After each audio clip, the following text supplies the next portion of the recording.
नमस्कार दोस्तों, यात्रा और संस्कृति में आपका हार्दिक स्वागत है। महाकुंभ स्वागत है। यात्रा का यह भाग 2 है। इसमें आप सभी सूर्योदय हमेशा के स्वस्थ समय रहें और महाकुंभ एक स्नान बार का दृश्य आप देखेंगे। 288 का लगे महाकुंभ तो हम सब फिर एक साथ आए। नमः पार्वती पते। बोलिए नमः पार्वती पते। लोगों का हर उत्साह देखिए, महादेव। कितने उत्साह से निकले हैं स्नान के लिए। हम लोग को काफ़ी थकान हो रही थी, इसलिए हम लोगों ने ट्रॉली पे बैठना उचित समझा और हम कुछ सहेलियां एक साथ ट्रॉली पे बैठ के उसका आनंद ले रहे हैं।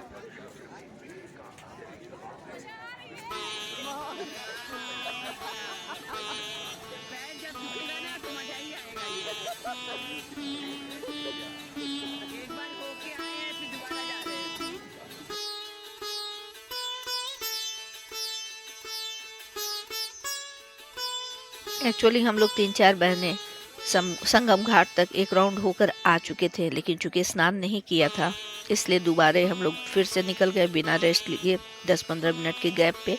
तो चला नहीं जा रहा था, हम लोगों ने ट्रॉली ले ली।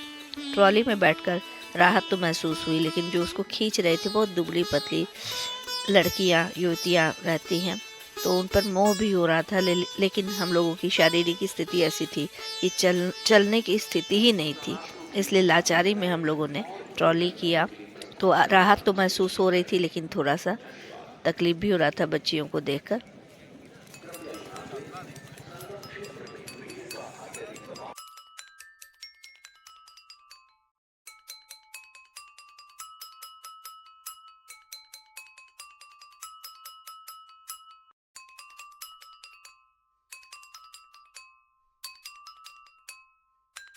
ये सुबह 5 बजे का दृश्य है। इतना चहल पहल, बहुत मजा आ रहा है। सही में आनंद ही आनंद आ गया है तुमसे। पहली बार बैठे, इतना आनंद मिला है। सब कुछ का आनंद लेना चाहिए, लेकिन गेट्स पहनिएगा, उस तरह चप्पल पहन के मत आइएगा। गेट्स पहनिएगा, पैर दुख रहा है आपका बहुत ना। या तो हवाई चप्पल इस टाइप का नरम वाला, या तो गेट्स। आजकल पंपसू भी निकला है। हाँ, वो खड़े से मत रहिए। हाँ, उतर नहीं पा रही है, लग रहा है।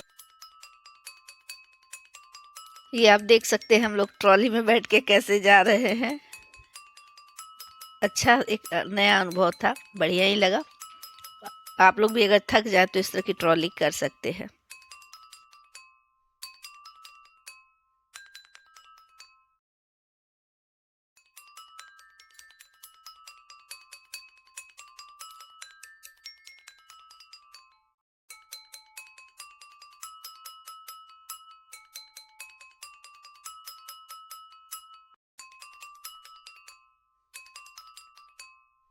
लेकिन ये ट्रॉली भी आपको बिल्कुल वहाँ संगम स्थल तक नहीं ले जाते हैं, करीब आधे पौन किलोमीटर पहले ही उतार देते हैं। उसके बाद हम लोग पैदल चल के आ रहे हैं और इतना अच्छा महसूस हो रहा था कि हम लोग जैसे जैसे संगम घाट के पास पहुंच रहे थे, आकाश लालिमा लिए हुए था और सूर्योदय बस हम लोग के साथ साथ ही सूर्योदय हो रहा था। ये अद्भुत अलौकिक दृश्य और ये लोगों का जन सैलाब बहुत ही दुर्लभ है। तो बहुत ही एक अलग सा एक्सपीरियंस था, जिसके लिए मुझे शब्द नहीं मिल रहा है कि मैं अपने अंदर की आह्लाद, खुशी और उत्साह का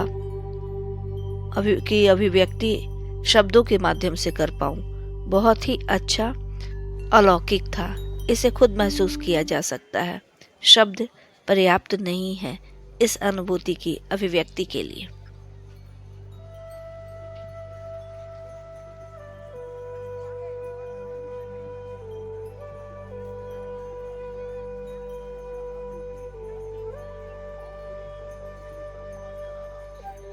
इस ब्लॉग को अंत तक देखिए और सूर्योदय के समय के महाकुंभ स्नान का अलौकिक दृश्य का आनंद लीजिए। और हाँ, अब तक अगर आपने यात्रा और संस्कृति हमारे चैनल को सब्सक्राइब नहीं किया है तो सब्सक्राइब कर लीजिए। देखिए, भगवान आदित्य भी सामने एकदम उपस्थित हो गए हैं, तुरंत सूर्योदित हो रहा है। कितना ये अलौकिक और अद्भुत दृश्य है। सुबह का यह आनंदमय दृश्य बहुत ही सौभाग्य और मुश्किल से देखने को मिलता है और ईश्वर ने ये सौभाग्य हम सबको आज सुबह दे दिया।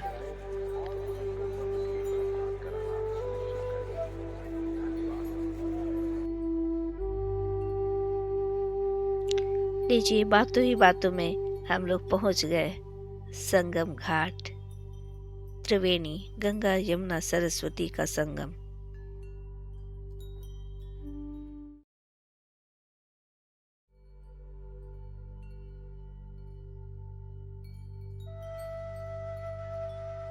लेकिन 3 बजे रात में जब हम लोग यहाँ आए थे उस समय बहुत ही अधिक भीड़ थी।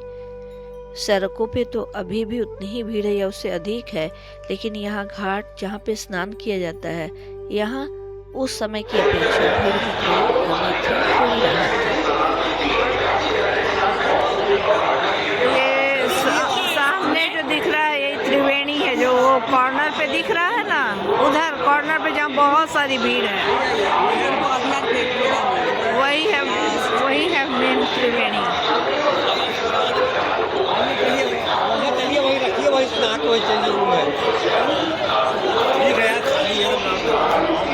हम लोग भी आ गए हैं नदी के अंदर और डुबकी लगा रहे हैं। उदित होते सूर्य को नमस्कार करने के बाद, जल ढारने के बाद सब लोग सर पे कलश लिए हुए डुबकी लगा रहे हैं, क्योंकि महाकुंभ स्नान इसी से नाम पड़ा। आप देख सकते हैं इनके सर पे कलश था, कलश को सर पे लिए इसमें गंगा जी में डुबकी लगाई जाती थी और इसलिए इस स्नान को कुंभ स्नान का नाम दिया गया।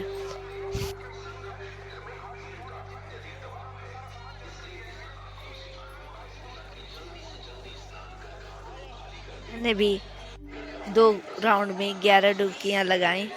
शुरू में पानी में जाने में तो इतनी ठंड लगी जैसे कि करंट लग गया हो, लेकिन पहली डुबकी मारने के बाद ही बहुत ही ऊर्जावान महसूस किया और बहुत अच्छा लगा। फिर तो उससे निकलने की इच्छा ही नहीं हो रही थी।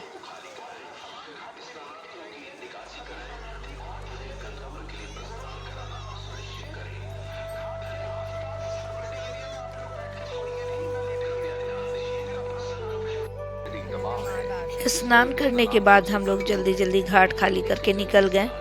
यहाँ रोड किनारे का ये सब दृश्य था। बच्चे भगवान के रूप में सजकर बैठे थे और लोग उन्हें दान पुण्य दे रहे थे। बहुत अजीबोगरीब और अच्छी भी चीज़ें थी। सड़क के दोनों किनारे सामान सजे हुए थे, लोग सामान खरीद रहे थे। इच्छा हम लोग की भी हो रही थी कि कुछ निशानी के तौर पे ले लें, लेकिन हम लोग को लेट हो रहा था इसलिए बिना रुके। लेकिन ये सारे दृश्य ना सिर्फ अपने आँख में इसको कैद किया, कैमरे में कैद कर लिया ताकि आप लोगों को दिखा सकूं और आप लोग उत्साही होकर आने। अब हम लोग वापसी के लिए लौट रहे हैं और रास्ते में चौराहे में चीज़ें दिख रही हैं। जैसे इस चौराहे में सूर्य नमस्कार की सारी मुद्राएं दिखेंगी, जिसके विषय में विशेष जानकारी देंगी कविता जी।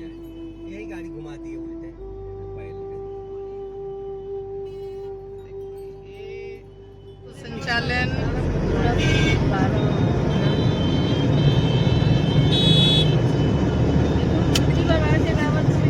इसके पीछे में Pada Hastasana hand to foot pose है। इसके पीछे Uttana Hastasana raise hand pose. Reverse चल रहा है हम लोग, इसलिए आसन का क्रम भी रिवर्स है। ये प्रणाम आसन प्रेयर पोज।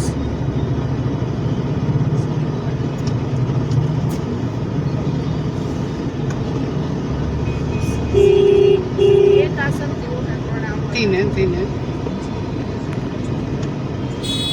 एक बार मंत्र शुरू कर रहे हैं, एक बार मंत्र खत्म कर रहे हैं और जब एकदम बिगनिंग और एंड होता है तो ये तीनों 3 बार प्रेयर पोज रहता ही है। फिर उत्तान हस्तासन, यहाँ देखिए ये दूसरा पोज है, ये शुरुआत हुआ है। अब पूरा सर्किल नहीं कवर। इस प्रकार इस चौराहे गोलंबर में आपने सूर्य नमस्कार की सारी मुद्राओं को देखा, जिसकी जानकारी कविता जी ने दी। असली तपस्या ये लोग कर रहे हैं। इन लोगों का बस शहर के बाहर ही रोक दिया जाता है। देख लीजिए। लीजिए, देख लीजिए। 20 किलोमीटर आगे हम लोग को सोचने की 700 में बस रुका है। एक औरत थी,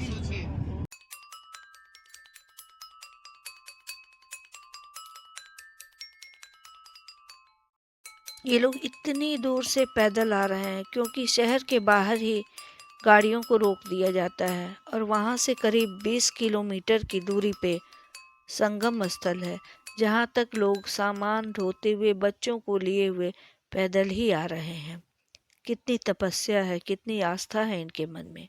इधर से ले लेंगी क्या दीदी? तो झूसी वाले नहा रहे हैं। ये झूसी है, आप उधर जाके नहाइए। आपका वो ऊपर से एक मंदिर दिखेगा, वो मंदिर देख रही है? वो उधर देखे, वो मंदिर, उस मंदिर के ठीक सामने वहाँ वही मंदिर में भी गए थे तो वो पीछे जो मंदिर नहीं दिख रहा, मंदिर देखिए, पुरानी मंदिर लग रही है। अब ये पूरा कुंभ है ऐसे सर्किल में। अच्छा, कुछ लोग इधर नहा ले, त्रिवेणी इधर है, अच्छा। ऊपर से एकदम साफ त्रिवेणी दिखती है। जब खाली होके आइएगा तब देखिएगा, उस मंदिर के ठीक सामने आपको त्रिवेणी पता चल जाता है। ये ऐसे देखिए, वो पीपा का पुल देख रही हो, हर सेक्टर में जाता है। झूसी से उतरना, झूसी के पहले से हर सेक्टर में एक एक पीपा जाता है। पिछली बार मोनिका वहाँ से पैदल गई थी नहाने, वो पूरा पीपा पार कर वो एकदम लास्ट वाले। हमको बहुत मन था पीपा पुल जाने। इधर से हो जाएंगी पीपा पुल, जब उधर से आएंगे झूसी से पैदल आएगा वो आएगा। हम लोग 22, 23, 24 सेक्टर सब इधर है। सेक्टर लेकिन में अभी रुकते थे तो हम लोग खोलना शुरू कर दिए। हाँ देखिए सब पंडाल उंडाल खुल रहा है, वो सब खोलना शुरू कर दिए पंडाल वगैरह।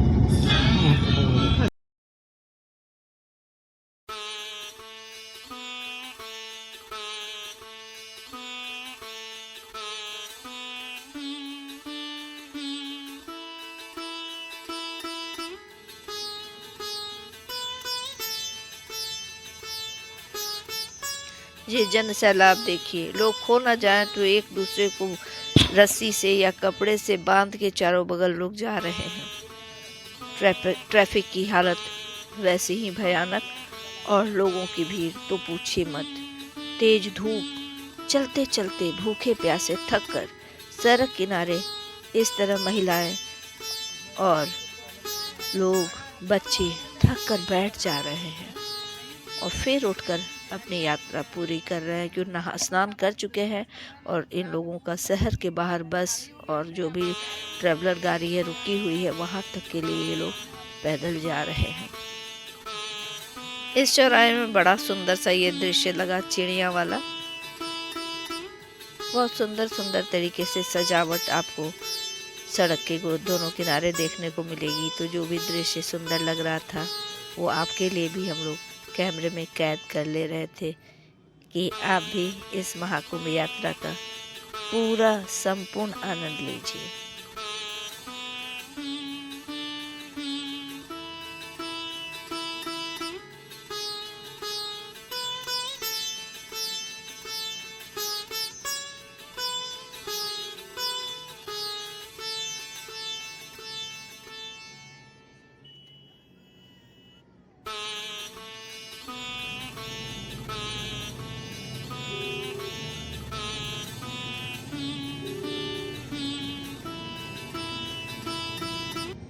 ये देखिए डमरू का ये कितना सुंदर सा दृश्य है। अभी बन ही रहा है, निर्माणाधीन है और बनकर तैयार होगा तो और भी खूबसूरत और आकर्षक लगेगा।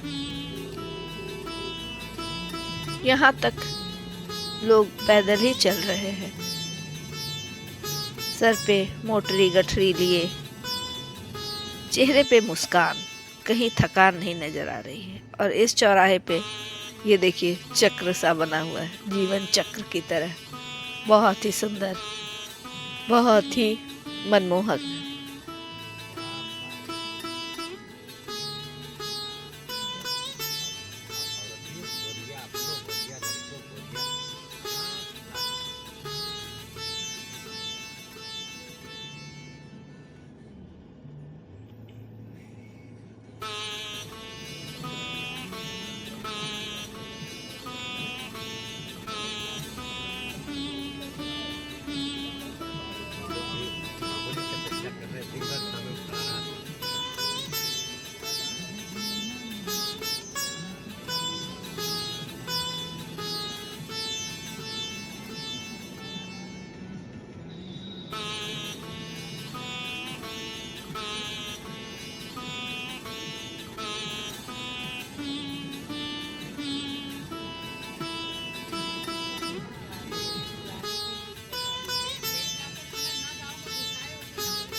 गाड़ियों की भीड़ आप देख सकते हैं। कल जो हम लोग आ रहे थे तो उसी भीड़ से हम लोग घबरा रहे थे, आज उससे भी अधिक भीड़ है। हर आने वाले दिन पिछले दिन से अधिक भीड़ भाड़ भरा हो जा रहा है और हम लोग खुशफहमी में चले आए कि अब तो माघ माह खत्म हो गया, भीड़ नहीं मिलेगी। लेकिन लोगों के बीच की अटूट आस्था यह गलत प्रमाणित कर रही है। चाहे माघ हो न हो, महाकुंभ स्नान के लिए लोग उसी उत्साह के साथ, उसी भीड़ भाड़ के साथ लगातार आ रहे हैं और आते ही रहेंगे। रोशनी बोलो बाबू। Hello hello hello.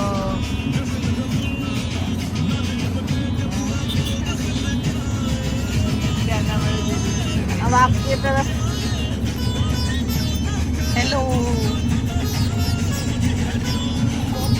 बहुत जल्दी अगले ब्लॉग में मिलेंगे। इस ब्लॉग में मैंने आपको महाकुंभ का अद्भुत दृश्य, अलौकिक दृश्य दिखाया।